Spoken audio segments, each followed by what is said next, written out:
Hi there everyone, it's Ben here again and welcome to your video guide to your Assessment and Development Portfolio, your ADP. Now, a lot to get through in this video, but it's really important that you watch this to set up how you're going to work with your ADP throughout the year. It's basically a portfolio that you add to throughout the year so that you can show by the end of the year that your teaching and the progress and development that you've gone through in your teaching meets at least to an adequate degree the teacher's standards, which is the standards that everyone has to meet if they're to enter and remain in the teaching profession. Okay, so it's a really important document, and this guide is a really important one to help get your head round this thing called the ADP. It was hugely revised 2 years ago when we went into lockdown essentially, and we moved it from a physical file that you'd take into your schools with you and add to an online file essentially that you add to through the year. But it's really important that you get a number of basics right, and by watching this video from beginning to end you're going to get those basics right. Okay, so let's take it one step at a time and go for it. First thing I want to show you, okay, is this. Let me move up to the top there.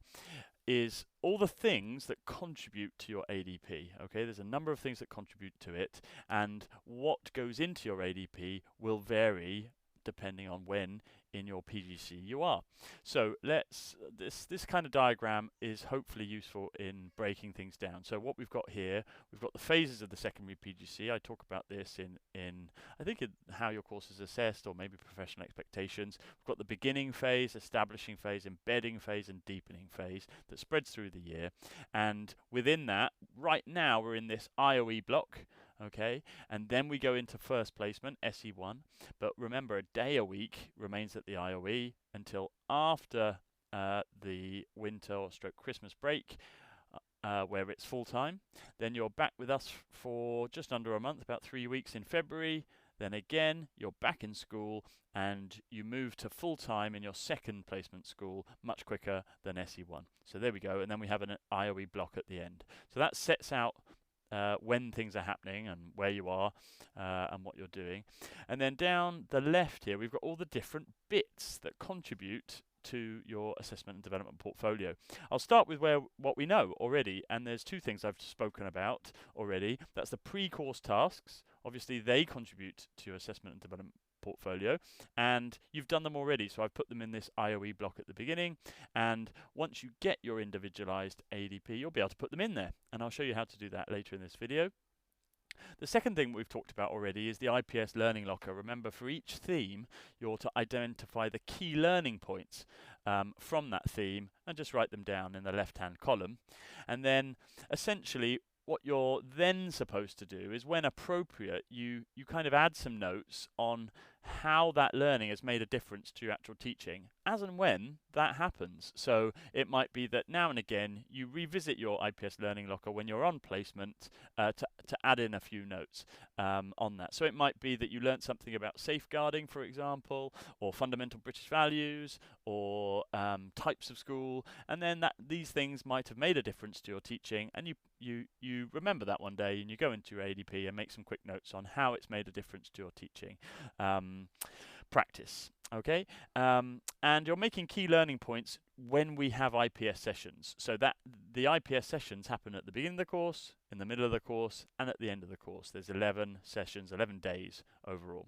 So there we go, really simple. But then there's other things. Okay, so everything else is pretty much placement based, except for this thing called the National Numeracy Challenge, which Alison Kitson will create a video to guide you through. Okay, so that's something else that you'll need to do in the next few weeks, but I wouldn't worry about it at all. It's essentially one of the ways that we're replacing something called the QTS skills test. It used to be that you had to do some skills tests before you began your teacher training program, and now that's been removed, but you do need to essentially show that you have the requisite fundamental English and math skills. The English skills are embedded in the program, so just the tasks you do on the program will cover those. There are a few additional numeracy things that you need to do, but it's nice. It's a really nice supportive way of doing it. So Alison will create a video to guide you through that, and the ADP also gives you nice bit of guidance on that. So don't worry about that. Everything else, as you can see here, as there's nothing going on during the, except for right at the end, during the IOE blocks, everything else is placement based.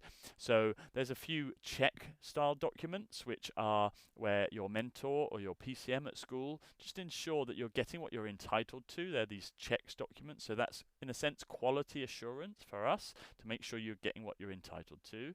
There's PS, stands for professional studies. There's a few sessions and tasks that will be relevant. You have weekly school professional studies sessions, led by your PCM, and you'll need to make notes on those in your ADP. You've also in SE1 got something called a school-based study, which is a small-scale research task working with other student teachers, and you're doing focus classroom observations where you essentially go in to different subjects to observe how teachers approach key national priorities such as behaviour, such as ICT, such as EAL/bilingual teaching for EAL/bilingual students, etc. So you do 3 in the first placement, not very many at all, and 3 in the second placement. Also in the second placement, you'll notice the other difference here is that you don't have a school-based study, but what you do have is an analysing data task that's also part of your fundamental math skills program. Okay, but again, your PCM takes you through that, and it's nice and straightforward. So there we go, there's a few professional studies tasks. You've also got weekly mentor meeting minutes, so they're taken weekly, they go into your ADP. You've got some formal lesson observations, and as you can see, there's 10 throughout the 2 placements, so 5 in placement 1, 5 in placement 2, and they are nice and spread out. Okay, what you don't want is formal lesson observations being really bunched up, because that puts pressure on you, and it also doesn't chart your progress throughout. You want to show a nice developmental arc if you can. Ideally you'd have one quite soon into your beginning of your placement, and then nice and spread out, and one at the end. Bad practice shows, you know, you're having 4 right at the end because the school have forgotten to do them or something. So make sure that you're getting that you're getting formal lesson observations that are nicely spread out. For each formal lesson observation, you also have to submit into your ADP a lesson plan that goes with that, but that's the only thing you need to submit along with it. And that helps, for example, your visiting tutor to have a look at what you've planned before the lesson and what have you. So there we go. You've then got a tutor visit, which is also a formal lesson observation, because your tutor will come and visit you either in person or through virtual means, depending on the course of the pandemic or the circumstances of your tutor. That usually happens if you divide each placement up into 3 thirds, or divide it up into thirds, Ben, let's be clear. It's in the second or third third that your tutor would visit you generally, and the same is true in SE2 as well. So they would complete a tutor visit summary, and then there's some overall documentation that spreads throughout your placement. You've got pause points, which are your formal opportunity to reflect on your progress in light of what we call the competencies, which we've talked about before. Do you remember I used the analogy of a body? Can you remember what the head is? It's knowledge and curriculum. Can you remember what the heart is? Positive relationships. Can you remember what your core is? Your core is pedagogy and planning. Can you remember what the arms are for? The arms are the bit where you reach out to students. So you need, on the one hand, to assess them, and on the other hand, to ensure, on the basis of what you know about them and what you know they can do, that your teaching is inclusive. So this is things like differentiation. And then obviously your legs are your foundation for your teaching journey, and so they are your professional values and your well-being. So, pause points gets you to reflect systematically on your progress in light of those 6 competencies, and you do so formally after 30 days, about halfway through the placement, 60 days, 90 days, and 120 days. Okay, so 30, 60, 90, and 120. And the outcomes of your reflections for your pause points leads to your, certainly at the end of each placement leads to your end of placement report, which is where the school again report in terms of your competencies and report your progress and what still needs to be worked on come the end of each placement. Okay, so that's mainly a school-based report that's broken down by competency, by each of the 6 competencies. Then the final bit of the jigsaw is right at the end of the year.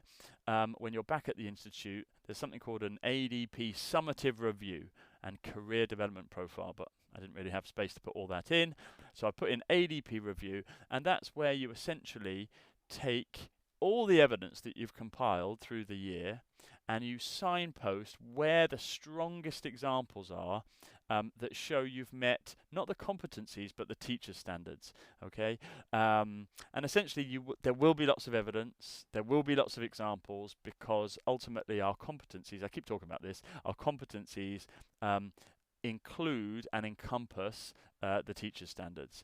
So again, nothing to worry about, it's just signposting. Okay, for example, you might take behavior and you might say this lesson plan and this lesson plan in SE1 and this lesson plan and this lesson plan in SE2, or this formal observation in SE1 and SE2, they show that I am planning for behavior, and it shows that I'm able to make improvements based on feedback and what have you. So it's just very simply identifying where in the ADP that evidence sits. So it's a signposting job, okay? Not a big job, just a signposting job. If you've gone through the year collating all your evidence, that's fine.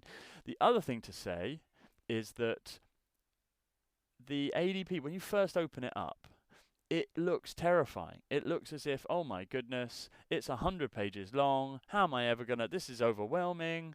But actually don't worry, because ultimately you only do certain bits at certain times. So for example, at the beginning of the course, you just need to worry about these first couple of things. You know, the pre-course task, the IPS learning locker, and maybe the national numeracy chapter. That's all you need to worry about. You do not need to worry about anything else.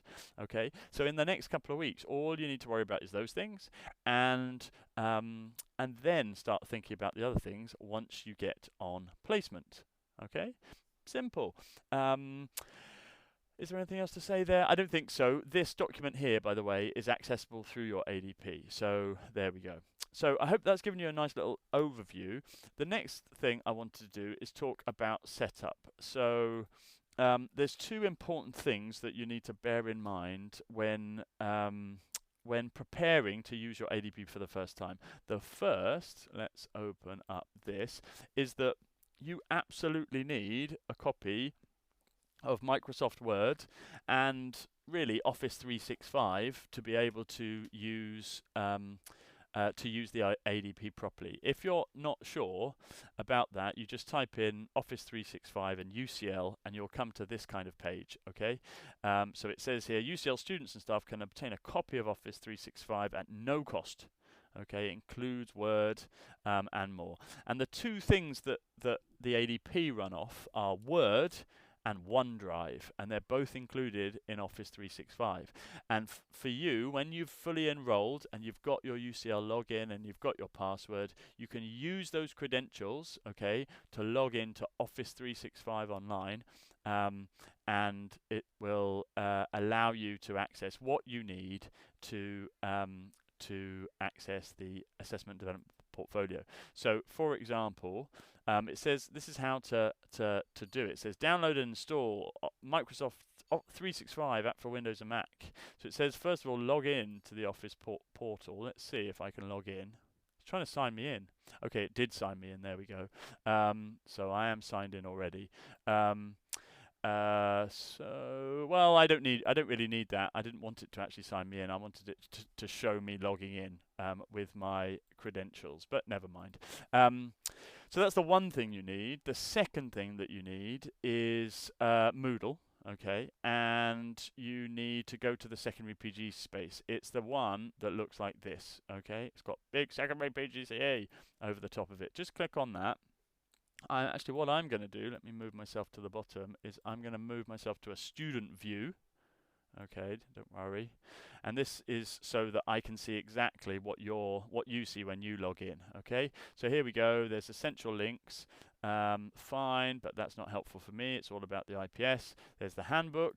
You don't really need that for this. There's the timetable, IPS. Oh, what's this? ADP. Let's click on this.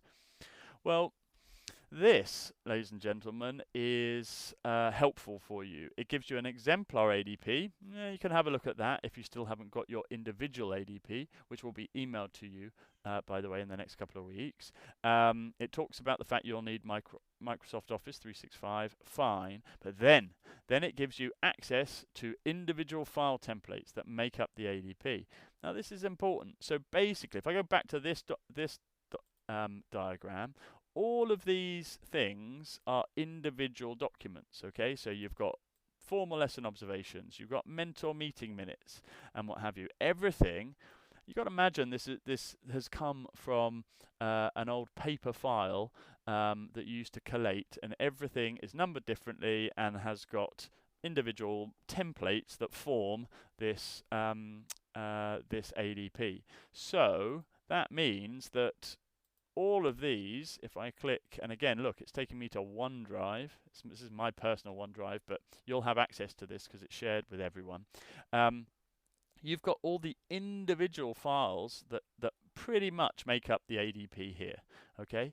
Now, this is important because when you're on your school placement, sometimes it can be, and our experience from last year told us that sometimes accessing your actual ADP, which contains all of these, but in one document rather than lots and lots of them, sometimes that's difficult. So what I do want you to do is make sure you have downloaded all of these to your own computer, okay? And to do that, you would click it and then just click download.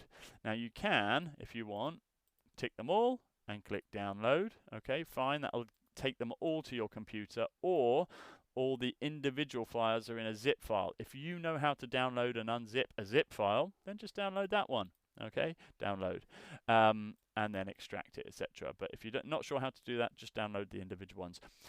So that's your starting point. You need Office 365 installed on your computer. You need to know how to access the ADP folder on Moodle, or tab on Moodle, and you need to download these individual file templates, okay? So you've got all these templates, they're on your computer, and you can access them, for example, when you're in school, okay? So email them to yourself, make sure you've got these available. Maybe, yeah, if it was me, I'd email it to myself, all these documents, so that when I'm in school, I can always get access to these, or have it on a USB stick or something in case on a given day I've got a mentor meeting or I've got a formal lesson observation, etc. happening. So I've got everything in one place. Right, so there we go, that's your setup. How do we actually access your individual ADPs? Okay, how do we actually access your individual ADPs? Well, let's have a look. So you will receive at some point within the next couple of weeks an email that looks like this, okay? Now, I've obviously shared this, and so it won't come from me, but it will come from likely your subject administrator, and it will have your name. I'm using the alias Hen Bammond. Okay, great guy. It will have your subject, and then it will have ADP folder 21 to 22. It will look like this, and oh my goodness, you need to star this email or just make sure you've always got it, okay? Because every time you open your ADP, I want you to open it this way, okay? I don't want you to download it to computer. This is really important. You open it through email. As I say, if you don't have access to email, you use one of the individual file templates, but the ADP itself is all of them rolled into one. Let's take a look. Here we go. Let's open her up. Now, so you get a folder. It's your personal folder. It's named yourself, okay?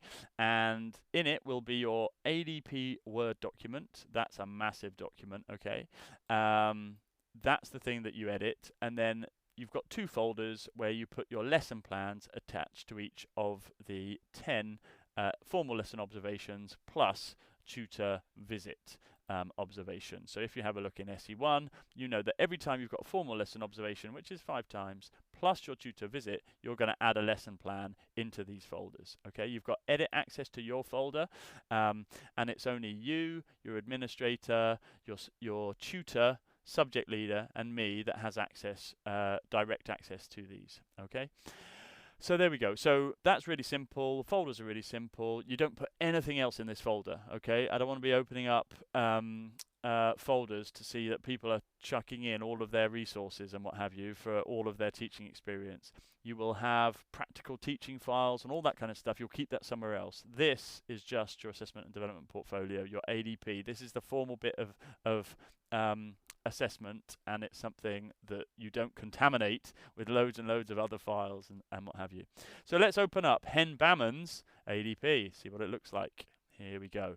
Now, when you're opening it, first of all, it will open it, unless you've changed your settings, it should open it in what I call the browser version. Can you see? I'm using Firefox here, but it might be Chrome, it might be Safari, it might be Microsoft Edge, or even Internet Explorer.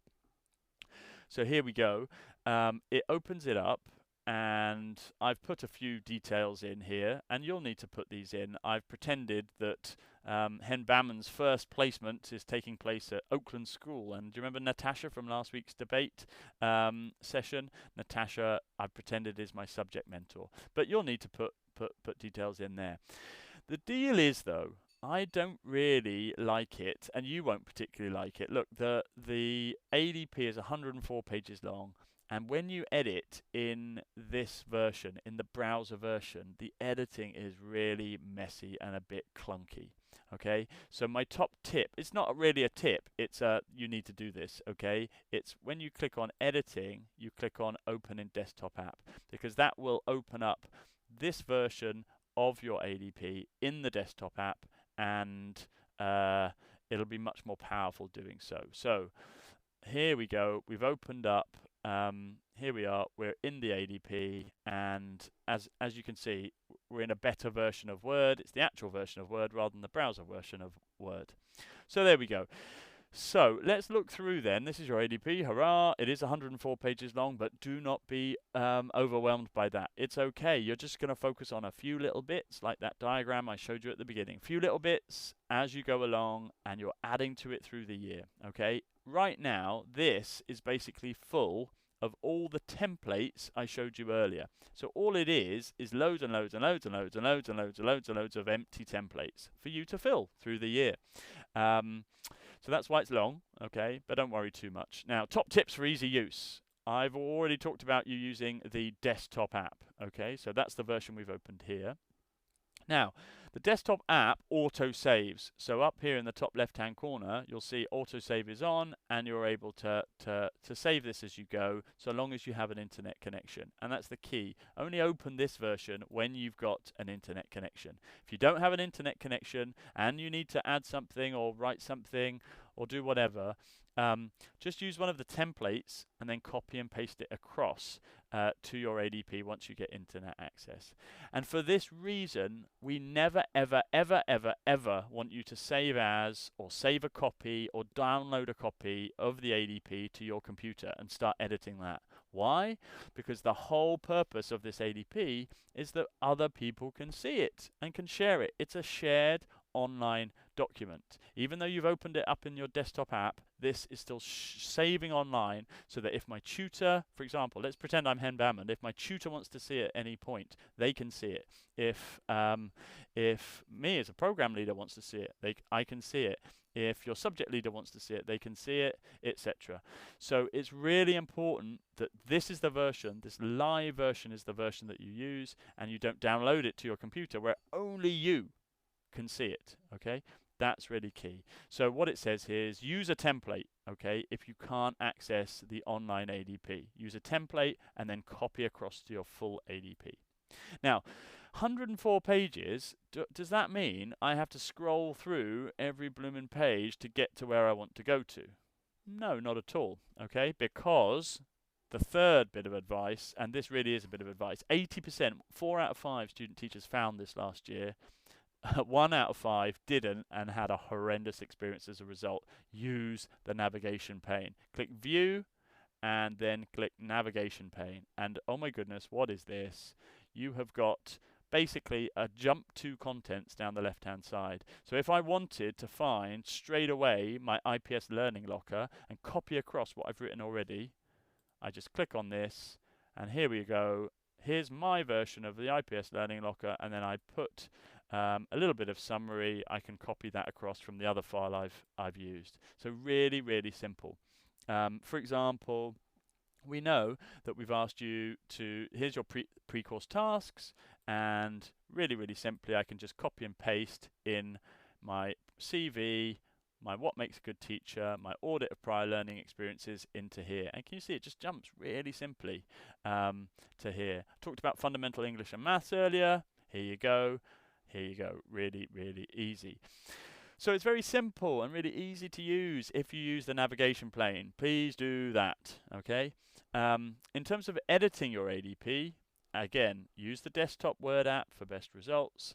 You can edit directly. So if I wanted to change who my tutor is here, just delete that. I might put in my tutor is Alison Kitson. And here I am editing directly. Okay, it's the easiest way to do it. Or you could copy and paste individual across from any of those individual files that you've used previously. So those templates that you've used previously, absolutely fine to copy and paste across into the right place.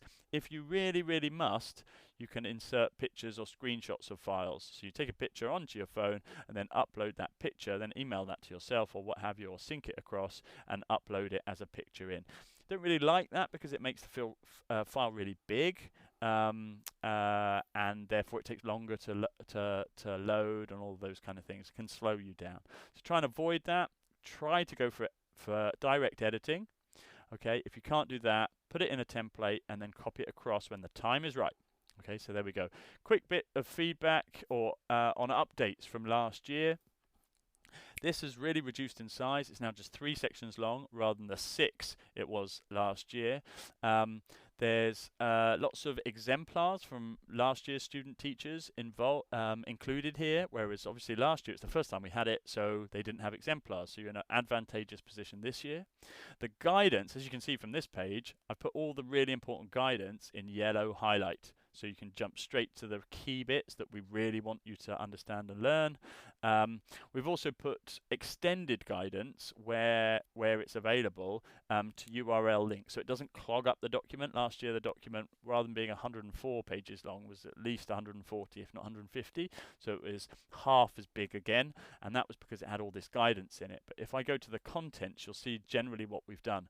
So you'll see that the key bits of guidance are here as links, where I've put external links, and then down at the bottom I've put external links to all the sort of appendices that can help. So there we go. I think that's pretty much it, and we know about the IPS Learning Locker. So that is that. Right. So keep calm. Okay, keep calm about your ADP. It's really simple. If you use the navigation pane, if you use the desktop version, if you can't access the desktop version, maybe you're at school or your internet is down, then you should have already saved the individual templates to your computer. So just fill out one of those, save as, fill out one of those, and then when you do have internet access and access to the desktop app online version of your ADP, just copy it across and you will be okay. The issue is that it does need you to be literate in how Microsoft Word works and how a more recent version of Microsoft Word works. So get up to speed, talk to people, find out who in your cohort knows how to use this and is having complete success, because they will be a really good source of support for you. Come back to this video to see how to use it. Right, I think that's pretty much it. There's 2 more things that I need to tell you about, however. Okay, the first is another tool to help you navigate what happens and when. Now, so far we have, let's go to the contents page. So far, let's open up, so I've gone through basically how your ADP works, so I don't need to open that file. But this building your ADP, you'll see that we've pretty much, although there's a bit more text on this version, we've pretty much gone through this. This should be familiar to you. Okay, so there we go. We've talked about that, what contributes and when. Fine, thanks very much. But what about this deadline checklist? What's this? Let's open it up. Let's see. Now I can close down the navigation pane for this because it's only a small document. Yeah, this is the deadline checklist, okay, and this is going to help keep you super organized, okay. Now this is telling me to download this computer to my device. So file, it used to be save as. I need to update my guidance. It's now file, save a copy, okay. In fact, I'll change that right now. Save a copy. There we go. So you need to save this so it becomes your individual deadline checklist. Okay. Let's have a look. Why people are finding this useful. Okay. I've been very organized. It was vastly helped by the deadline checklist. The deadline checklist was very useful to stay on task. Okay. The very effective deadline checklist. I found this extremely useful and should be something that stays the same for future cohorts. Well, it has stayed the same, although we've updated the dates. So here's what it looks like. It just tells you, okay, what you got to do, why, or sort of how you've got to do it, and when it's due by. Okay, so you know, I talked about those 4 things at the very beginning of the PGCE: the Fundamental Maths National Numeracy Challenge, the 3 pre-course tasks. They're all due by Friday the 1st of October, unless otherwise directed by your subject team. And also the IPS Learning Locker, which you should have started, is ongoing through the year. You just need to update it after each IPS theme. So that is compulsory. So it shows you what to do and when you do it, and then once you've done it, you just put a yes in, and that will keep you on track. Okay, so for example, the first thing that is due on placement, okay, this is why you don't need to worry about how long the ADP is. The first thing that's due on placement isn't due until over a month's time.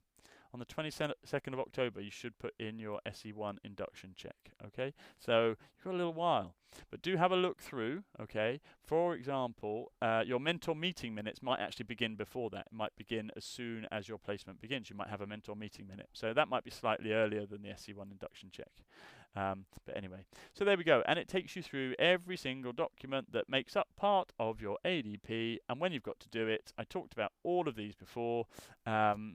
Your pause points, your checks, more pause points, your end of placement reports, and that review that you do at the end in terms of the teacher standards rather than the competencies is due right at the end of the course. It's completed by then, but it's actually completed by your final tutorial that you have with your tutor. So there we go. That's that. The final thing I want to talk to you about is, you know, when I was mentioning that this is shared with myself, with your subject leader, your tutor, your administrator, and obviously yourself, there are 2 other people that this will be shared with, but it's not shared automatically with, okay? And they are, actually it's 4 other people, but it's 2 people per placement, okay? They are your subject mentor and your professional coordinating mentor, who coordinates all the student teachers in your at that school. Now, how you're going to share your ADP with them, okay? Let's imagine I am Hen Bamond again, and I'm in the desktop app version. Here I am in the desktop app version, and I just go to this button here, share, okay? Now, it's really important that you share in the right way, because what we don't want is schools editing this live version. Because say you lose this live version, okay? All the school's edits would be lost with it, okay? And it's really important that they have backup files. So how schools interact with this is that they have view-only or read-only access to this. They complete those individual file templates that I was talking to you about earlier. So for example, if you have a teacher doing a formal lesson observation on you, they'll take the formal lesson observation template, fill it out, and then email it to you. And then what you do is copy and paste that into your assessment and development portfolio at the right place. Just to say, for example, I would go to, if it's during SE1, I'd go to formal lesson observation, SE1, there we go. This is your first formal lesson observation, so I'd copy and paste the relevant stuff over these things here, copy and paste from the template the school have sent me that's all filled out, bingo. Very, very simple, yeah? So we don't want your school coming into your actual ADP and just writing things in, because then there's one copy of everything, and what happens if that copy gets lost? So schools just have read-only access, okay? But you need to give the school the read-only access. It's not us that does it, it's you that does it. You do that, as I say, again, go to share right at the top. It's in a similar place, by the way, let's just check. It's in a similar place. Sorry, I'm just going to the right place. If I close this, look, it's in a similar place for the browser version. So you can actually do the sharing through the browser if you really wanted to. Let's have this document load. As I say, it's a big document, so it will take a little while to load. That's why I don't like using the online version. But again, the share button is right there, so it will work in exactly the same way. Okay, it'll work in exactly the same way. Let's go, however, to the, let's just go to the top, to the desktop app version. You click share, and then people you specify can view. That's the setting you want. You don't want to choose, you don't want to give it to anyone. You don't want to give it to everyone in UCL. You don't want to share it with people with existing access, because you don't need to. You want to share with specific people. Okay, so that's what you want to do. I was just showing you that as an example, and then you just type in their email address, and it doesn't matter if it's not a UCL email address, because the school folks that you share with, it won't be a UCL email address. So for example, let's imagine my mentor is actually also called Hen Banman. Crazy. There we go.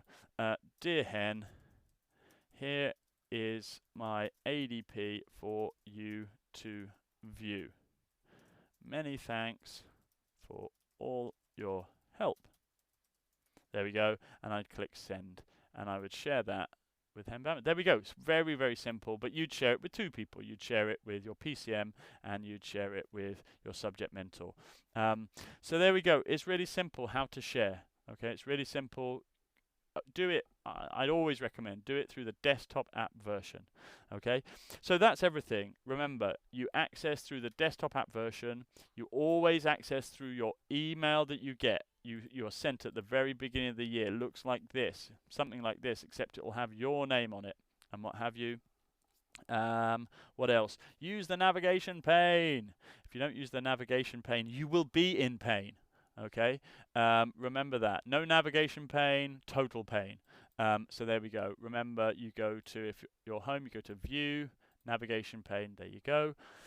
Chill out about the size of it, okay? It's done over time, so don't worry too much. Like this document says, just focus on the key things at the key points, and you'll be totally fine. Key points in time.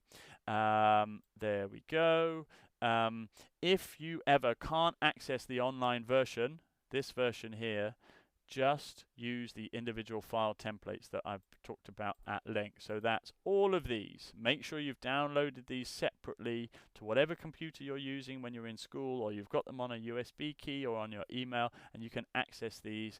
And you've got a mentor meeting coming up. You try to get into your ADP, you can't access it, no problem. I've got the mentor meeting minutes template, so I'll just use that, and you click on that, it brings it up.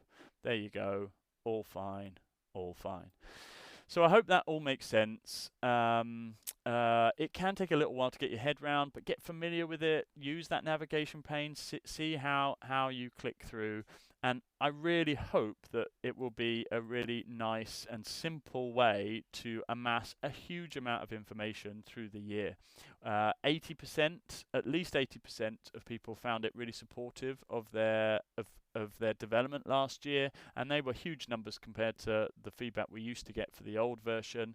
9%, okay, found it more problematic last year in terms of its support for your development, and I reckon that 9% absolutely were using the online version, had saved it to their desktop, and therefore had problems with sharing it with other people, or they didn't use the navigation pane. So do those three things and you will be okay. We are in your corner. Go for it this year. And if you've got any questions about it, your first stop is to rewatch this video. Your second stop is to talk to your talk to your cohort actually, and find if there's someone who will be able to respond to you, who understands how all this kind of stuff works. And the third stop is to ask your tutor. So there we go. Thanks very much for watching. watching, and I am now going to stop this video. So all the best, and see you again soon.